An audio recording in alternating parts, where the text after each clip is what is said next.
છે, પણ સમાજ થકી તમને ઈમાનભાઈ, ક્યાં સુધી પહોંચ્યા છો? ઈમાનભાઈ,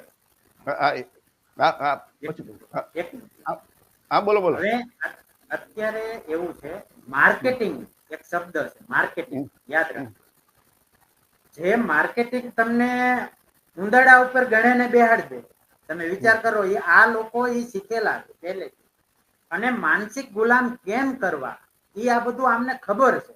એટલે છેલ્લે ઈ ચૂંટણી ટાણે તમારું વાતાવરણ છે, છેલ્લે ઉજે સારું હોય, છેલ્લે ખાલી એક રાતમાં આ લોકો માર્કેટિંગ કરી નાખે. આ તમને ખબર? એક જ રાત આવે છે એમની કેટલી, બાકી જે 90% ગાયરું જ દેશ એમને, 90% માણસો ગાયરું દે. એટલા આ સત્ય છે. પણ આ માર્કેટિંગ સ્ટ્રેટેજી છે, એ તમે એ વિચાર કરેલો ને કે તમને તમને એટલા ગુલામ કરી નાખ્યા તોય તમે એનું સારું સારું ઈચ્છો. તમે એ તો વિચાર કરો, બ્રાહ્મણ મરે તો બ્રહ્મ હત્યા પાપ લાગે, બ્રાહ્મણ ને મારો તો બ્રહ્મ હત્યા લાગે, પણ આપણે મરી જવી તો જ્યાં એમણા. એટલે આ માર્કેટિંગ સ્ટ્રેટેજી કહેવાય આખે આખી. અને જેને ટૂંકમાં આખી તમે વિચાર કરો, 33 કરોડ ની વસ્તી નથી ત્યારે 33 કરોડ દેવી દેવતાઓને આખી મગજમાં ફિટ કરતી. એટલે કઈ પહેલી વાત નથી. એટલે આ વસ્તુ રહી ને, હજુ એની માટે તમારે લાવવું હોય ને, તો પહેલા તો શિક્ષિત કરવા પડશે, પછી સંગઠિત કરવા પડશે, અને પછી જઈને શિક્ષિત થઈ ગયા પછી, સંગઠિત થઈ ગયા પછી જઈને તમે એનો સંઘર્ષ કરી શકશો. એ સિવાય સંઘર્ષ નહીં થાય, કારણ કે તે સિવાય તમે એની સામે ઉતરી નહીં શકો. યુપીમાં શું થયું? યુપીમાં માયાવતી, ઓલી માયાવતી રહી બીવી છે, માયાવતી છે ને એનું શું છે નામ, હાથી વાળો. યુપીમાં માયાવતી ડરી જાય અને સંગઠન ન કર્યું, એટલે સંગઠન ન થયું એટલે તમે હાર્યા. થયું કે ના થયું? ત્યાં સંગઠન થઈ ગયું તો યુપીમાં સીટો હારી એવી મળે. અને ગુજરાત તો પહેલેથી જ ડરપોક વિસ્તાર છે. ગુજરાત વિસ્તાર રહ્યો ને પહેલેથી ડરપોક વિસ્તાર છે. અને આ ગુજરાત વિસ્તાર રહ્યો એ ઓછામાં ઓછું તમે વિચાર તો કરો, 30 વર્ષથી ભોગવે છે અને તોય જોયા કરે છે.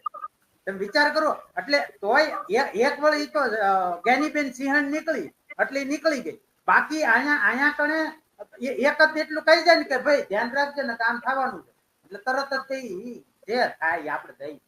પણ ડોક્ટર જોગરાજીયા, ગુજરાતમાં સૌથી મોટી વસ્તી કોળી સમાજની છે. જેનું 35-40% વસ્તી નહીં, 35-40% વસ્તી તો આના માટે જવાબદાર કોળી સમાજ છે કે નહીં? કોળી સમાજ જવાબદાર છે કે નહીં?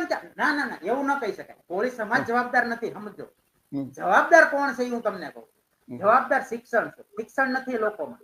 મારો ભાઈ મારી સામે છે, સમજો છો કે નથી? એટલે શિક્ષણ એટલે એકેડેમિક ડિગ્રી ની તમે વાત કરો છો? ખબર જ નથી.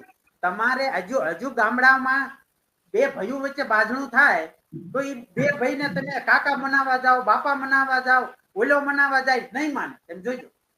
અને ઓલો ભરવાડો આવીને એમ કહે છે કઈ આમ કરીને તરત માનશે કે નહીં માને?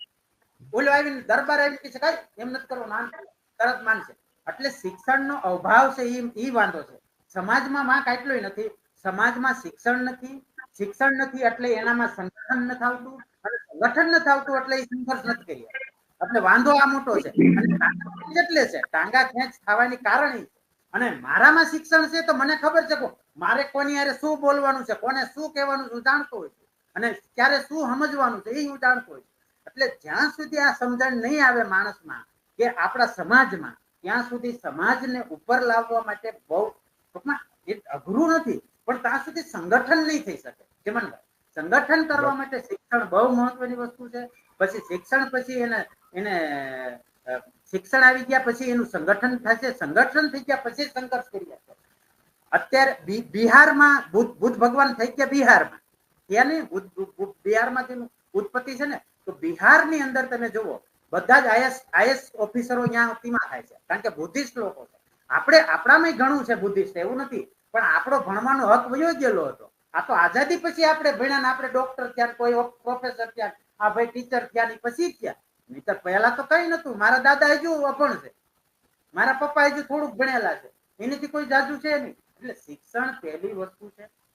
શિક્ષણ થયા પછી સંગઠન થશે, અને સંગઠન થયા પછી તમે સંઘર્ષ કરી શકશો. સંઘર્ષ કરવો છે તો તમારી પાસે નોલેજ હોવું જરૂરી છે. હું પોતે હેન્ડીકેપ છું, જુઓ મારો પગ છે, છતાં હું બંધારણ જાણું છું એટલે હું બોલું છું. હું પોતે ફિઝિકલ હેન્ડીકેપ છું, હું તોય તે હું બધાને જેને કહેવા જેવું છે એને કહું છું અત્યારે આ તકલીફ છે, આ ખોટું છે સમાજ માટે. સમાજના પૈસા અને નથી જાણતા, જે ભણેલો છે એ નથી જાણતા, એના પૈસા થઈ જાય. આવું હાલે જ સમાજ. એટલે એ બધું સુધારો લાવવા માટે પેલા શિક્ષણ જરૂરી છે. શિક્ષણ આવ્યા પછી સંગઠન થશે, અને સંગઠન થયા પછી જ તમારું સંઘર્ષ કરી શકશો. કારણ કે આમના સામે સંઘર્ષ કરવો કઈ હેલી વાત નથી. તમારો 2500 વર્ષનો બધો જે વારસો હતો, તમારી સંસ્કૃતિ હતી, બધું નાશ કરી દીધું. તમને પાણા ભેગા કરી દીધા. એ તો જુઓ, 2500 વર્ષની સંસ્કૃતિનો નાશ કરી નાખ્યો તમારો. આમાં એક શબ્દ કહી દે મને. એટલે આપણા આજના કાર્યક્રમનો હેતુ જ એ છે કે જે કોળી, ઓબીસી, એસસી, એસટી સમાજના જે વિવિધ સંગઠનો છે ને, અત્યારે એવું કોઈ ગામ બાકી નથી કે જે આપણા થોડા ઘણા શિક્ષિત ન હોય, શિક્ષકો ન હોય. એક વસ્તુ સાંભળો, એ શિક્ષિત લોકોની જવાબદારી છે કે સમાજને તૈયાર કરે. એક ચીમનભાઈ એવું સંગઠન તૈયાર કરો કે જે બંધારણથી બંધાણેલું હોય, એમાં કોઈના બાપનું ન હાલતું હોય. સમજો છો તમે મારી વાતને? એક સંગઠન એવું હોવું જોઈએ કે એ બિન રાજકીય હોવું જોઈએ. એની અંદર કોઈ રાજકારણ નહીં, અને એ સંગઠનની અંદર 100% ટ્રાન્સપરન્ટ છે. ટ્રાન્સપરન્સી નો મતલબ પારદર્શક, કે ભાઈ 100 રૂપિયા આયા, 100 રૂપિયા વપરાણા, તરત ચોખ્ખે ચોખ્ખું લખેલું હતું. તો સમાજ, શિક્ષિત સમાજ વિશ્વાસ કરશે, અને વિશ્વાસ કરીને એનું જોડાણ જાજુ થશે.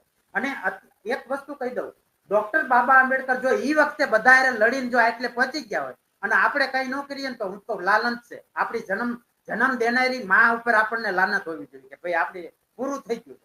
એ વખતે ડોક્ટર આંબેડકર એટલું કરી ગયો, આપણને આરક્ષણ આપીને તમને મને ટીચર બનાવી ગયો અને મને ડોક્ટર બનાવી ગયો. એનું કારણ એ છે કે એ ડોક્ટર આંબેડકર ના લીધે, નહીતર તો હજુ ભેંસું સારતા હોત. તો મિત્રો, આ હતા શબ્દો કોળી સમાજમાં જન્મેલા ડોક્ટર જીઆર જોગરાજીયાના.